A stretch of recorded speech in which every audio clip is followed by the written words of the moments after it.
Don't Veer for the Deer is the campaign that we do with our partners at the Illinois Department of Transportation. Basically, what we want people to do is to be aware of deer along the roadways, making sure they're making smart, educated driving decisions.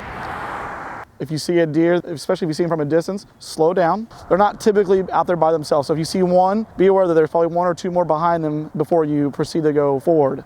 Deer are a lot more active in the fall for a number of reasons. The biggest reason, the rut. This is the time of the year where they start their mating. You'll start seeing males looking for females. When the rut is in, the chase begins, and they just become a lot more active this time of season.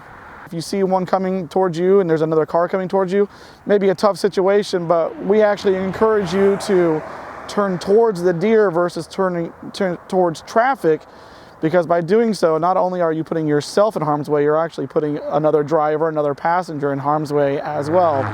But if you're in a scenario where it's just you and the deer on the road, make sure that where you're turning isn't putting yourself in danger. So if there's a tree, or if you're by a bridge or a light pole, what have you, don't turn towards that.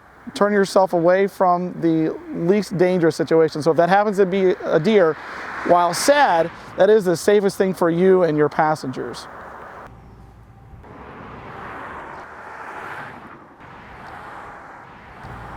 What we would recommend to do if you hit a deer is to contact 911 immediately.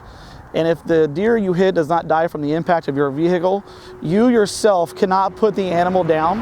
You actually have to have a law enforcement official be the one to do that. Now, if you hit a deer and you would like to keep the deer for harvest, you have 24 hours to contact the Illinois Department of Natural Resources. The average person would think that deer is a rural thing, but these days you'll start to see more and more deer in the suburban and even an urban setting. In fact, the county with the #1 amount of deer vehicle accidents was actually Cook County up in northern Illinois. So it's not just something you're going to see out in the country. You will see deer vehicle accidents throughout the state.